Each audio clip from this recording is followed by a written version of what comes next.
Joining us now is Ojinika Ojiope with stories trending around the world. Hello, Jinix. Good morning, Dr. Abati. How are you this morning? I'm good. Perfect. Good morning, Ayo. Good morning. Sharp haircut, Rufai.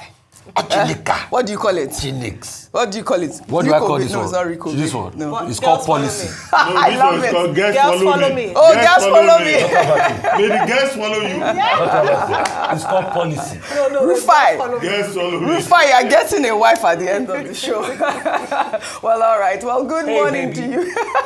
Love you, baby. Good morning to you, viewers. Let's begin what's trending with reactions trailing the violent clashes that erupted in at least 4 local government areas of River State, with parts of the buildings in Eleme, Ikwere, and Emoha council premises set ablaze by suspected political hoodlums. On Monday, gunshots were fired sporadically in Anuada East to resist the newly elected council officials. The burning of the local government secretariat followed the withdrawal of police officers securing the 23 local council secretariats. Gunshot ongoing live here in the local government of Obiakpa Council. Gunshot from the outside. We don't know. There are gunshots so far. There are gunshots. This is the current situation in Obiakpa.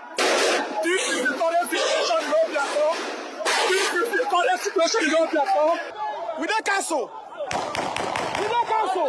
Chief of staff to the local government. We don't take over this council. Wait them. Chairman don't come out. Oshimini one day. Oshimini one. May they go sit down. We there. Well, those faces are now on display on televisions. The security operatives, they know what to do. Well, President Bola Ahmed Tinubu has ordered the police to secure the local government secretariats in River State. The president, in a statement issued by presidential spokesman Bayo Ononuga, also called on the state governor, Fubara, political leaders and their supporters in River State to exercise restraint and uphold the rule of law. While reacting to Tinubu's statement on the crisis, the state governor said that he does not have any issue with the president's intervention, but was a bit concerned at the mention of his name. Let me read an excerpt of his live interview yesterday. Fubara stated, "The issue is very simple. It's as simple as ABC.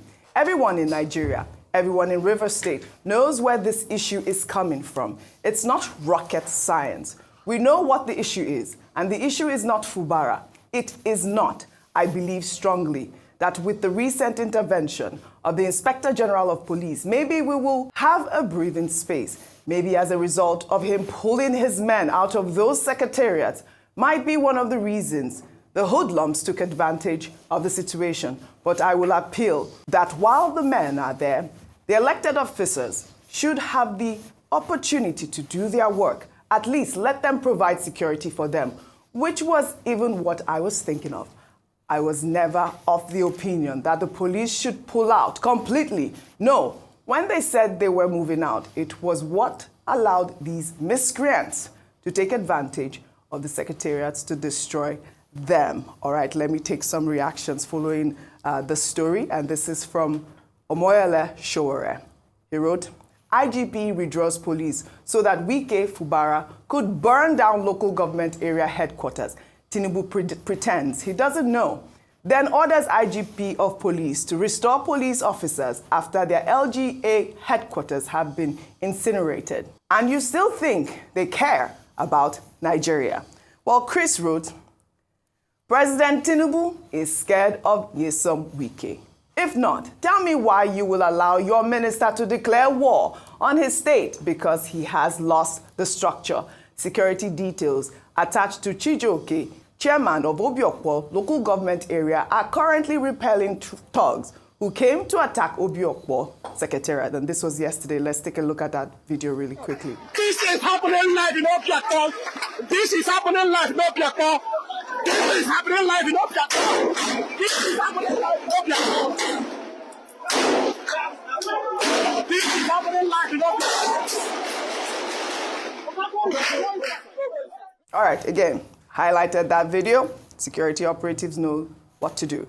Another Twitter user wrote, Fubara had hinted that the attacks would happen. His words, I am aware that they are mobilizing 20 people per unit to go and confront you tomorrow when you resume in your local government headquarters. At the moment, Rivers State is boiling and burning, all because of a certain King Kong in Abuja who's desperate to transform into a low-budget Idi Amin won't let go of his silly and sickening. Well, in the meantime, in Fubara's camp, there is excitement. Here's the moment. The Chief of Staff to the Governor, Edison Ehi, arrived at the Ikwerre Local Government Council.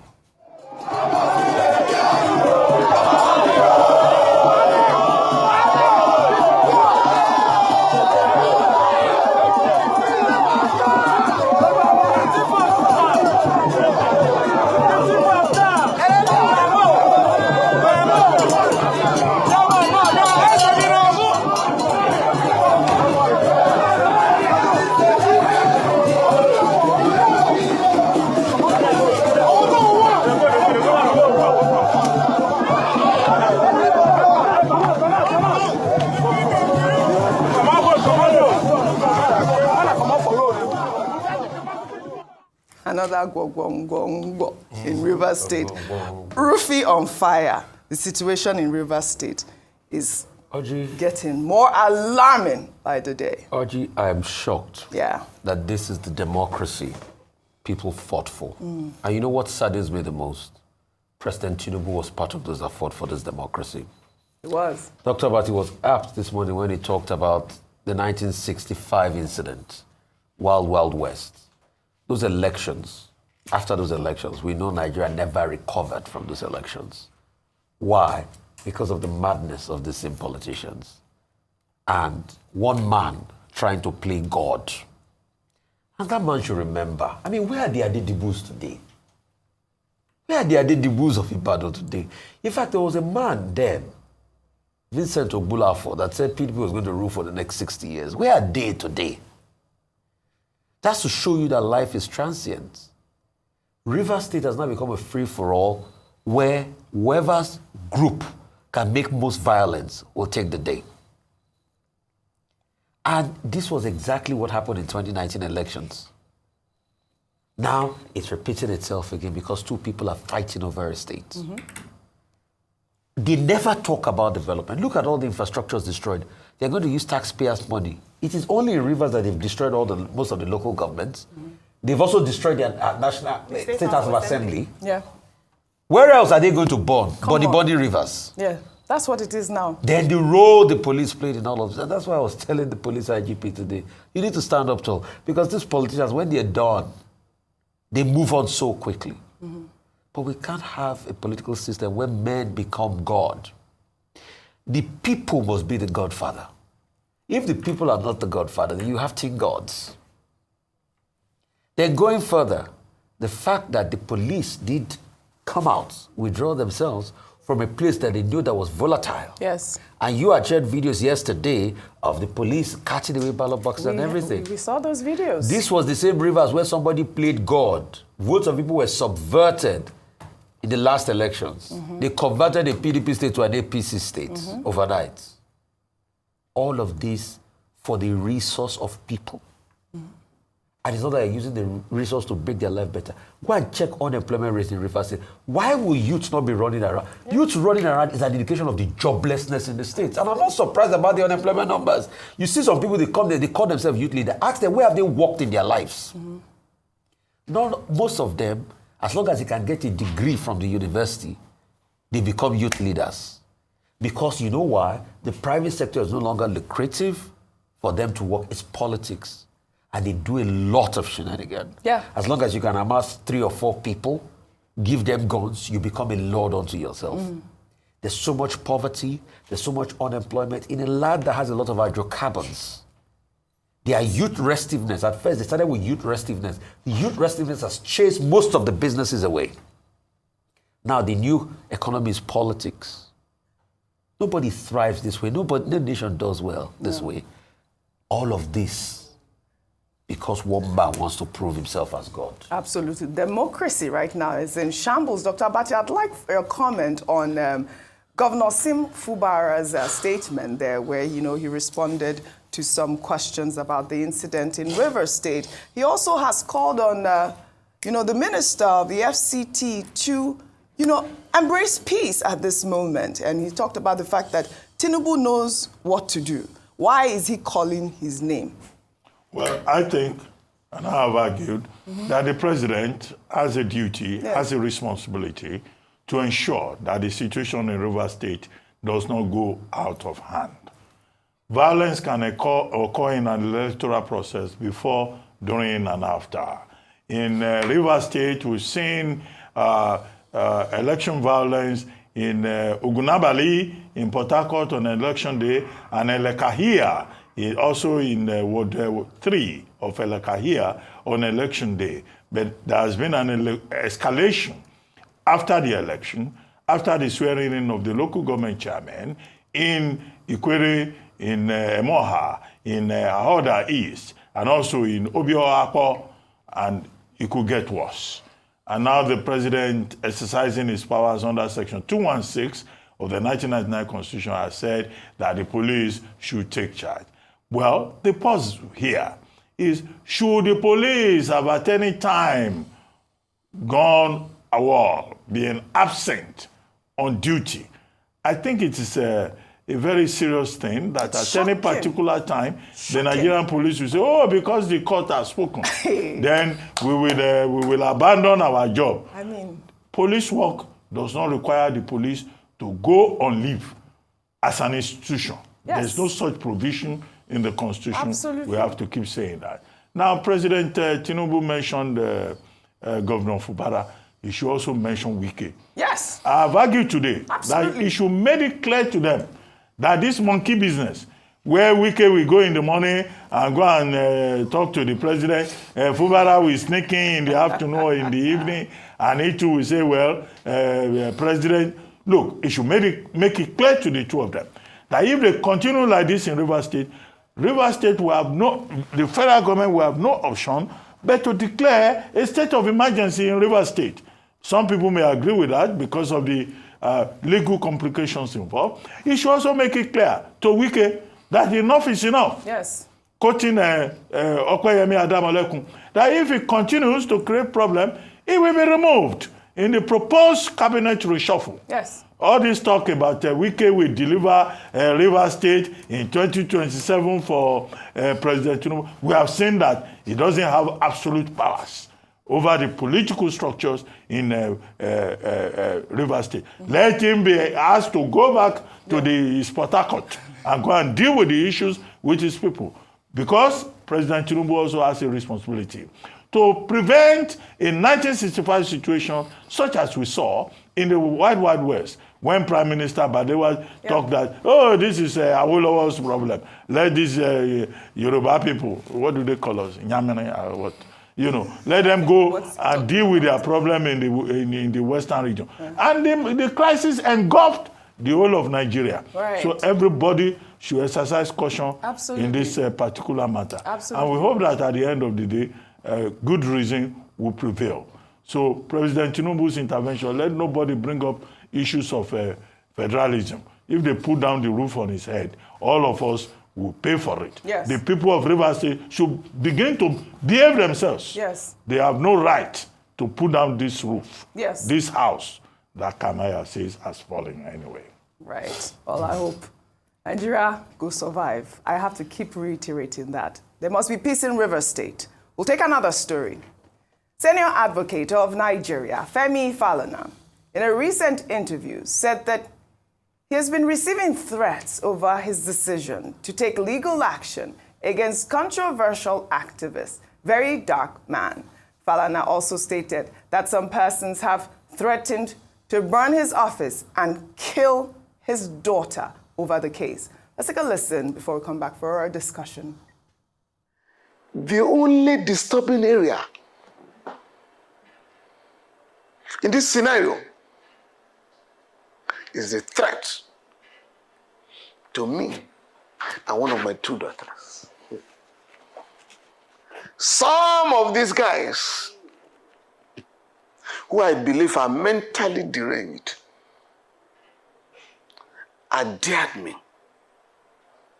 If you like, if you go to court, we shall burn your office. They have also sent messages to one of my daughters that if your father goes to court, we shall kill you.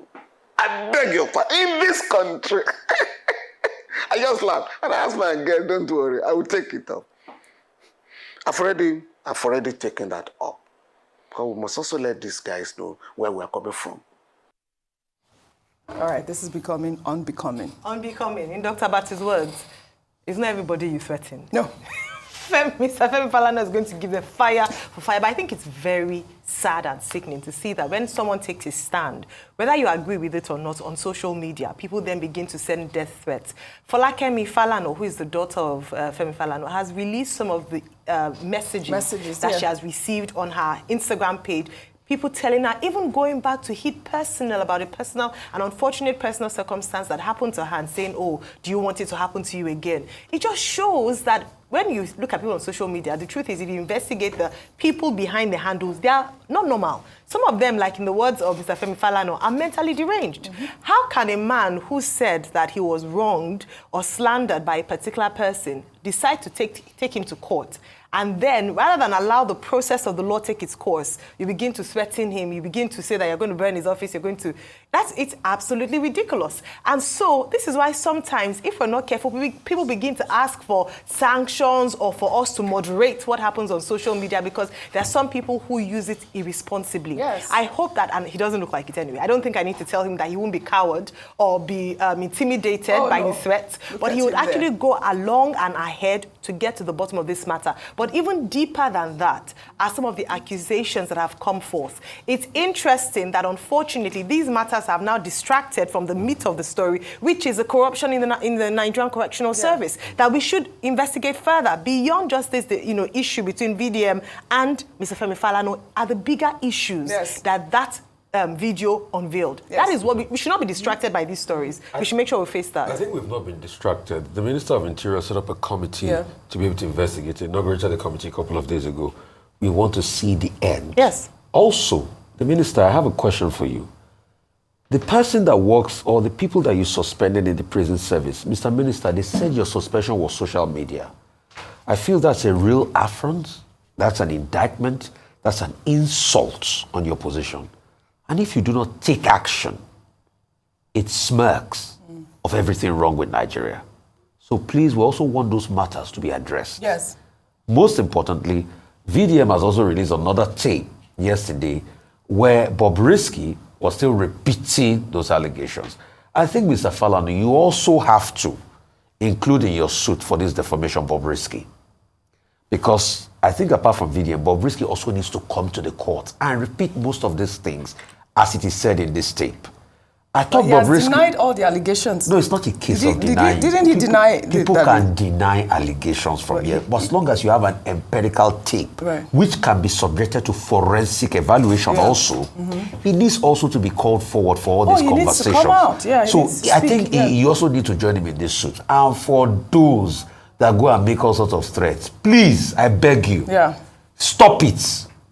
Because all Mr. Femi Falana has to do is to be able to pick up your IP address from those messages you made. And they will trace you to the house. Police know where you are staying. It's not the one you'll be coming on social media, I'll be crying, I'll be begging. I was just joking. You will not see it as joke then. Because when they come and catch you people now, that's why you know how to beg. Right. You will be begging from today and tomorrow and be saying, no, when you were making the threat, you did not know it was very hurtful.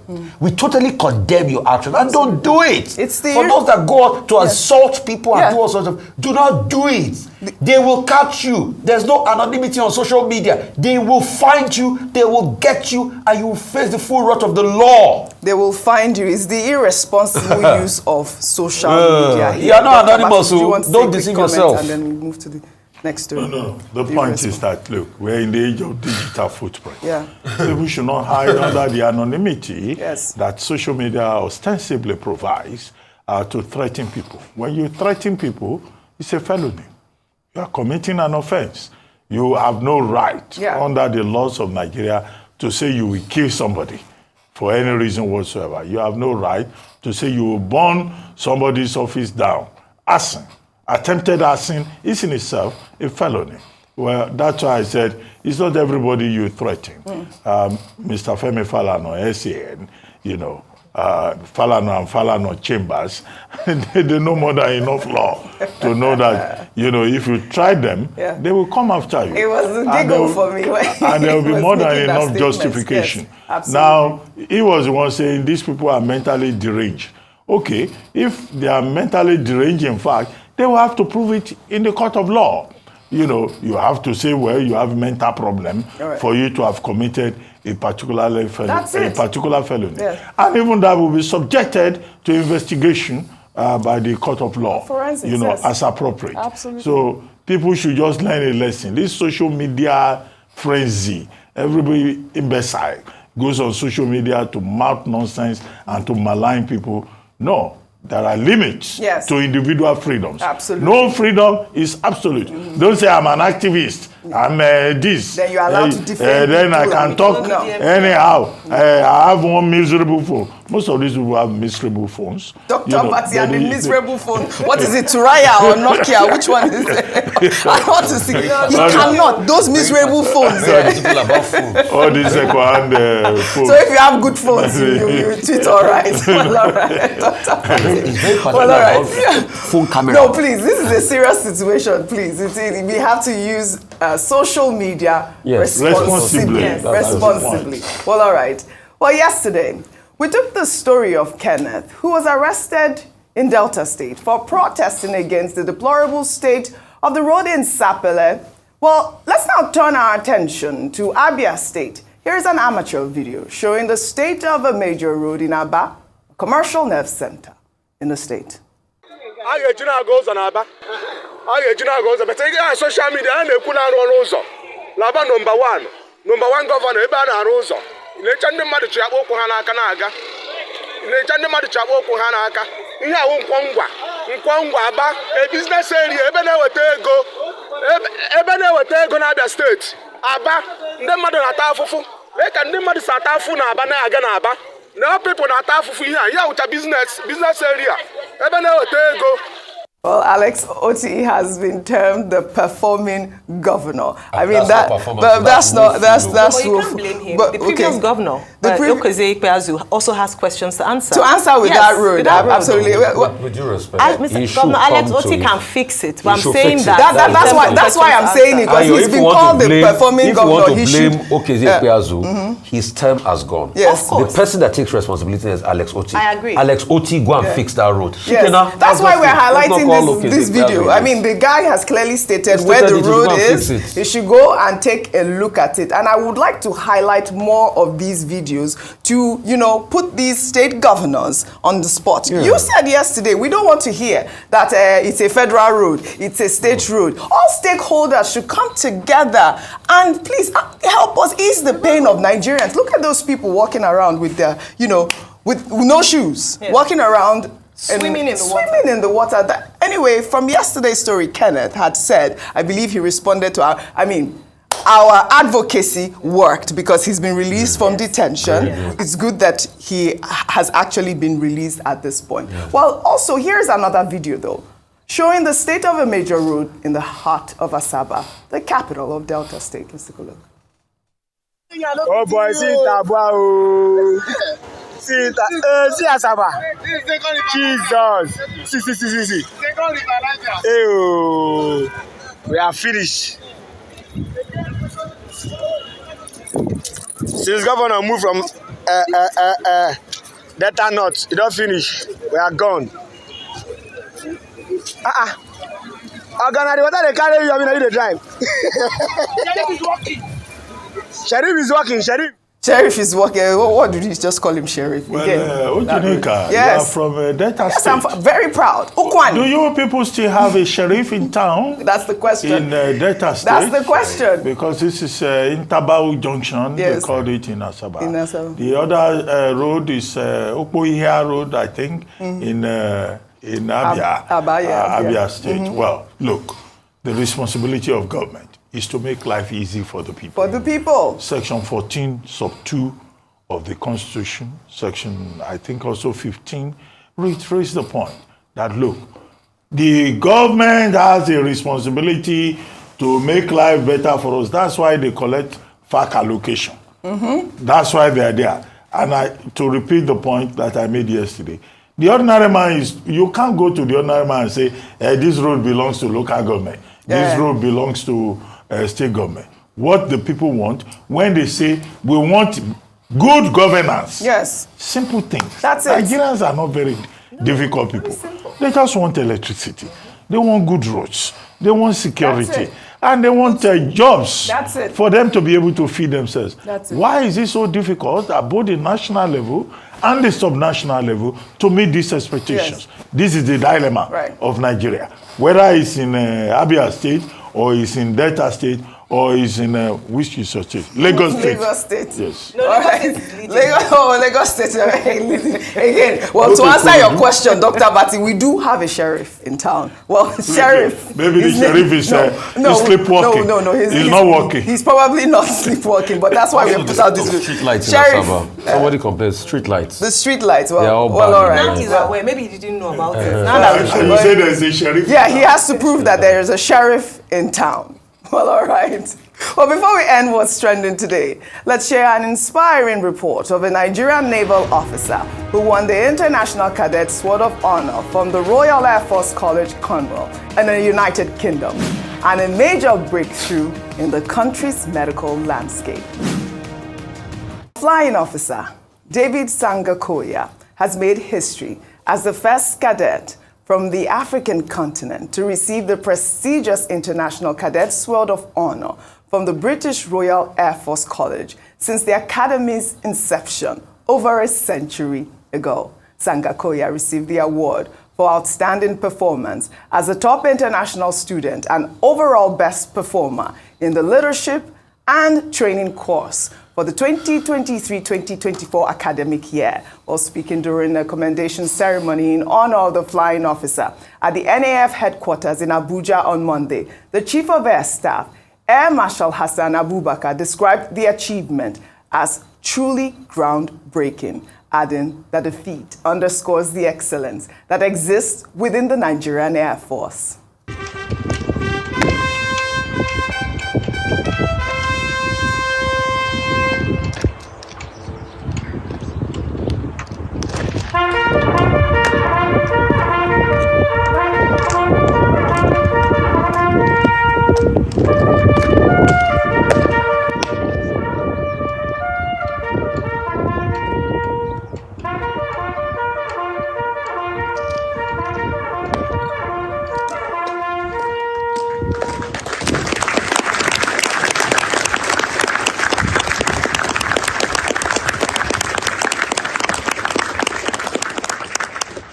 Congratulations. Well, this is a testament that our officers and cadets can stand shoulder to shoulder with the best in the rest of the world, really. You know, videos like this make me proud to be Nigerian. When we look at stories like this, we say that we don't celebrate our goodness enough, or the brilliance, the sheer brilliance and outstanding achievements of Nigerians. It's so great to see David Shongokoya, who's gone on to represent and be the first person of African descent or from the African continent to achieve this laurel. Really proud of him. Congratulations, and I hope that he acts as an inspiration to others as well. But one thing I must say is that Nigeria, great nation, even greater people. The people are the greatest assets that we have here as a nation. Absolutely. Well, Dr. my first point, Shongokoya sounds like a name from Ogun State.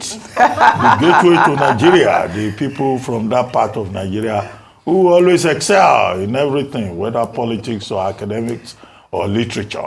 But congratulations to David Shongokoya. Congratulations also to the Nigerian Air Force, and particularly Air Marshal Abubakar, who, under whose watch this distinction has been achieved. Best international student, best all-round student in that century-old, Royal Air Force College in Cornwall in the United Kingdom. But beyond all of this, I think this is a testament to the value of bilateral relations, the partnership which Air Marshal Abubakar emphasized, between Nigeria and the United Kingdom.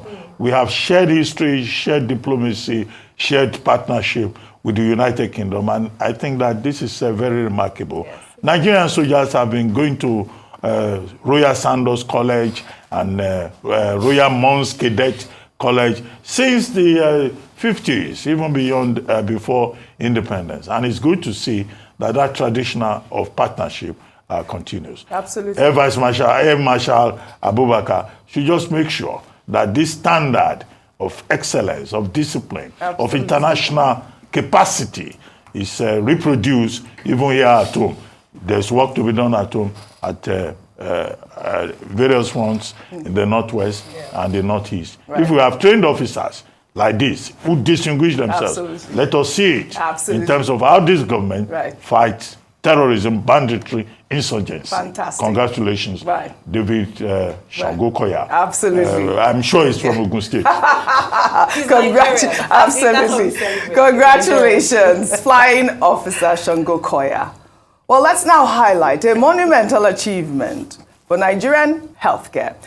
The Lagos University Teaching Hospital, LUTH, has recorded its first bone marrow transplant, giving new hope for sickle cell disease patients in the country. The procedure was performed on the first set of patients admitted in the last week of August 2024. The patients received a treatment regimen of exchange blood transfusions and chemotherapy to prepare them for the infusion of bone marrow stem cells that were harvested from family donors and processed on September 17th and 19th. The achievement marks a turning point for Nigeria, the country with the highest burden of sickle cell disease in the world, where an estimated 150,000 children are born with the condition each year. This is a breakthrough for healthcare in Nigeria. You know that according to the National Health Institute, about 50 million people are living with sickle cell globally, and Nigeria is the epicenter zone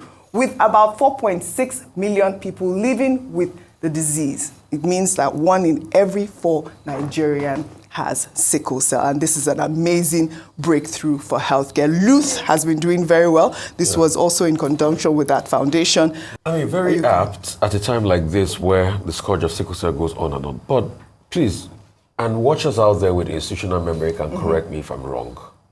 I thought there was a medical person in the University of Ife back in the 70s, 80s, or 90s that did extensive research on sickle cell and solutions to sickle cell.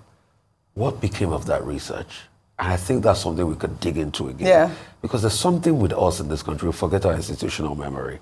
I just hope we're able to preserve the institutional memory. We've recorded this first bone marrow transplant, and we can also democratize it across every part of the nation. Absolutely. That's the sustainability that we need. Absolutely. I mean, the cure for sickle cell, is one of the cures, the bone marrow transplant, and it's just a relief for, a lot of Nigerians, especially the children. Yes. I just want to say that let's also use this as an opportunity to raise awareness about sickle cell. Yeah. Because the most important thing is to prevent. Know your status. Yes. If you're a carrier, ensure that you're not marrying a carrier so that we reduce the incident. At 150,000 a year, that's a lot in Nigeria. But so glad to see this positive news story. You don't have to spend a lot of money, tens of thousands of dollars, or travel to Europe, America, India to get treatment. You can have it right here in our Nigeria. own nation, in Nigeria. Fantastic, Well done. fantastic. Well done to LUTH and the doctors who performed the transplant. But I'd like to thank you all for your great analysis, as always, on What's Trending.